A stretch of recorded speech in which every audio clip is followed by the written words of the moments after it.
droite soit vraiment de droite.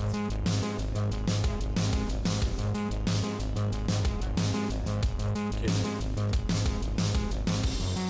sur le service public. Non,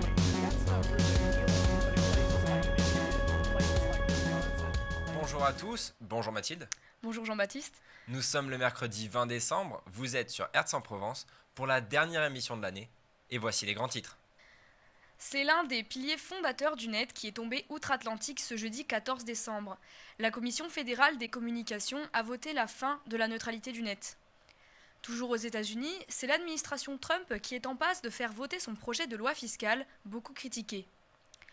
En Europe maintenant, c'est la Commission européenne qui déclenche une procédure sans précédent contre le gouvernement polonais et ses réformes judiciaires menaçant l'état de droit.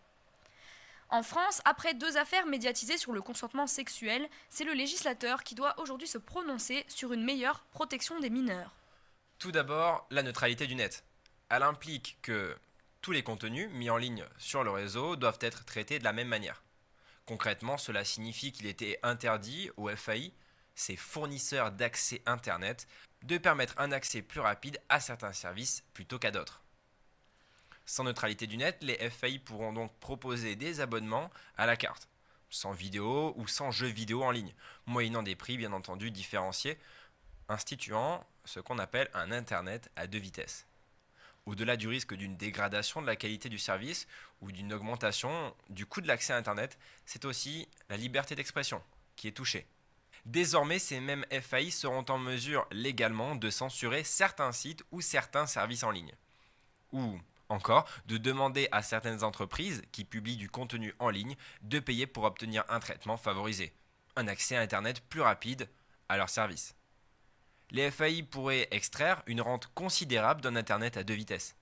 Mais ils pourraient aussi se servir de cette nouvelle liberté pour bloquer ou ralentir des contenus qui leur font concurrence. Car les gros fournisseurs d'accès à Internet américains sont eux-mêmes créateurs de contenu. Ces grands groupes américains pourraient être ainsi tentés de ralentir les contenus de leurs concurrents comme Netflix pour favoriser les leurs. Toujours aux États-Unis, c'est la réforme fiscale de l'administration Trump qui fait parler d'elle. En effet, avec cette nouvelle réforme, Donald Trump serait en passe de faire un grand, gros et bon cadeau de Noël aux Américains selon lui, mais pas à tous les Américains. En effet, c'est une réforme qui promet largement aux plus riches. Des 1126 milliards économisés prévus par la réforme, les classes les plus pauvres représentant un quart de la population ne bénéficieront que de 0,15% de la réforme. Les 1% les plus riches vont économiser la même somme que va se partager les 54% d'Américains qui gagnent entre 20 et 100 000 dollars par an, soit 60 milliards de dollars chacun.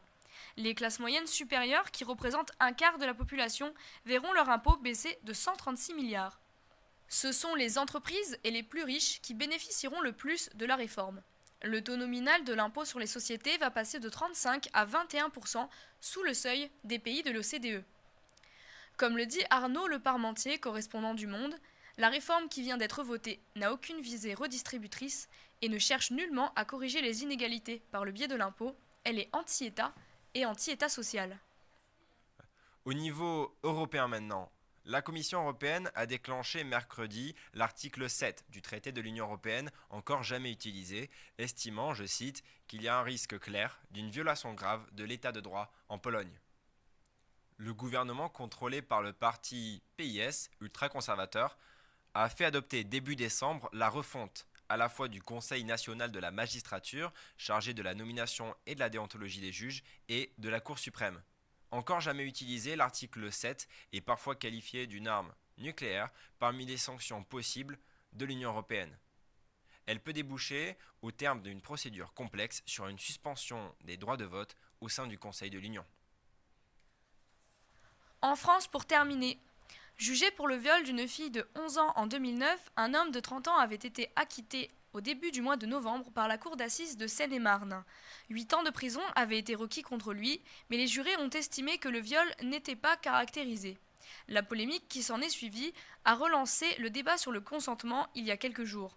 Actuellement, la loi interdit sans ambiguïté tout acte de nature sexuelle entre un majeur et un mineur de moins de 15 ans. Le législateur envisage maintenant d'inscrire dans le code pénal un âge en dessous duquel toute atteinte sexuelle serait automatiquement requalifiée en agression ou en viol. En Allemagne, par exemple, un seuil unique est fixé à 14 ans.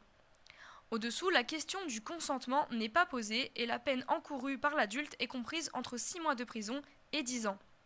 En revanche, à partir de 14 ans, s'il y a consentement, il n'y a pas d'infraction, sauf en cas de violence.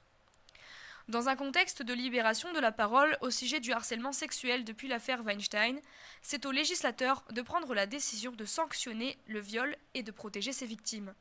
Pour clore cette dernière édition de l'année 2017, Aix-en-Provence vous souhaite bon courage pour les partiels de fin de semaine et des bonnes fêtes de fin d'année.